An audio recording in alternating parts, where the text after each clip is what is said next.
What's up, guys? This is Max from Metal and Iron Fitness, and today I wanted to make a video about a question I've seen popping up a lot, and that is how to build muscle, how to do it in a relatively short amount of time, and how to do it as effectively as possible. All right?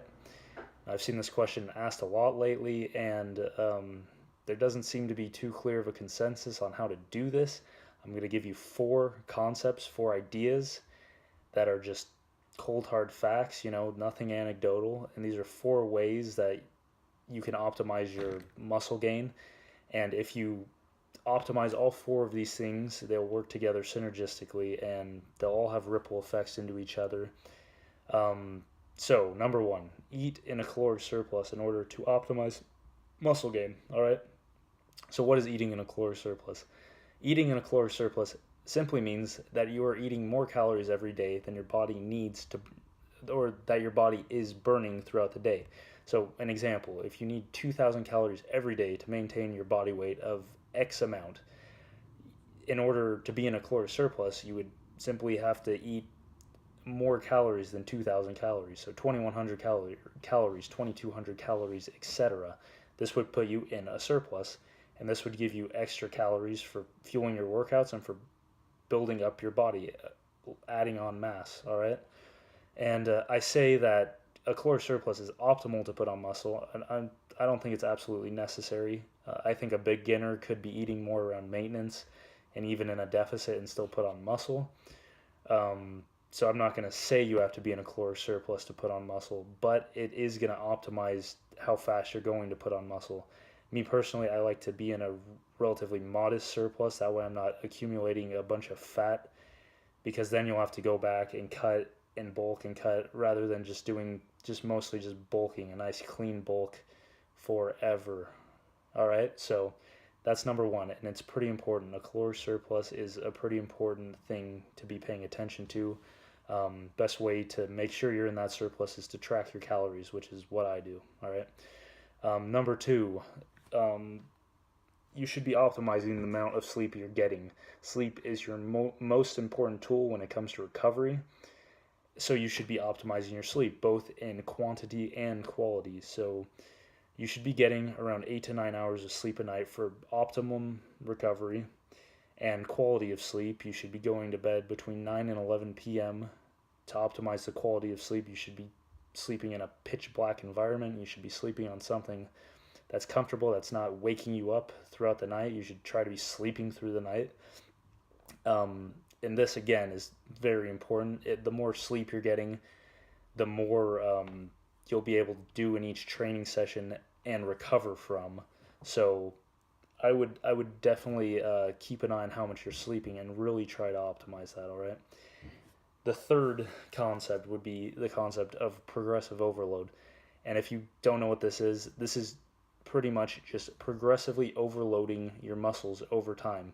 All right. That means if you go in and do a chest workout every Monday and you hit 225 for 5 sets of 5, and you do this forever, you're not going to get stronger. You're not going to put on any muscle because you are not adding in any extra stimulus. You're giving your body no reason to put on any muscle because it knows what's coming, 225 5 by 5, right?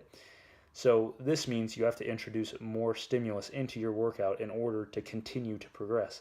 Introduce more volume into your workout, and this could be using the 225 5 by 5 example. This could be going, instead of doing 225 5 by 5, the next workout you do 230 for 5 by 5, an increase in volume. So that's really what progressive overload is just slowly increasing volume over time. And any program that's worth doing is going to incorporate this slow increase in volume over time, and they'll do it in different ways.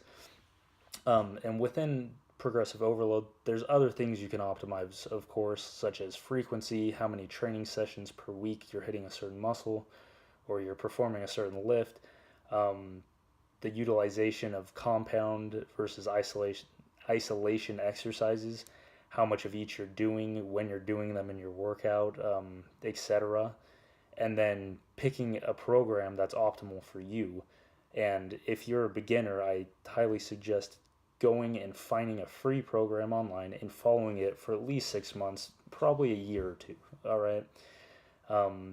Because this will already have a volume scheme built into it, and it'll take all the guessing out. All you do is follow the program, and then after that, you can kind of incorporate your own ideas, experiment, see what you like doing, pick more exercises you like to do.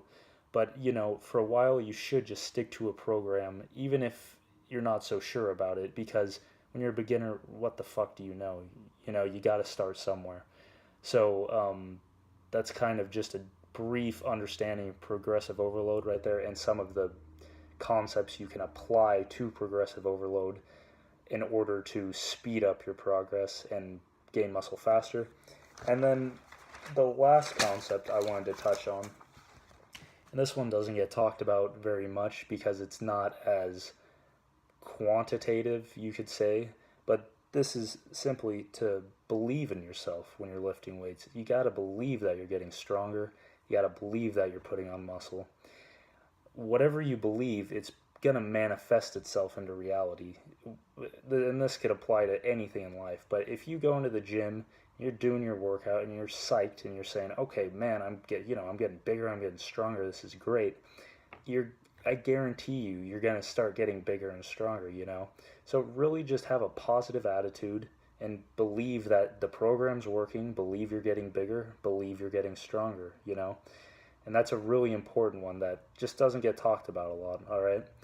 And like I said, if you take all those 4 concepts and you optimize all of them as much as possible, you go balls to the wall, you do it as best as you can, I guarantee in 3 months, 6 months time, you're gonna look significantly bigger than you did. You'll put on a lot of weight, and you'll put on, hopefully, mostly a lot of muscle, like I said, with the modest caloric surplus.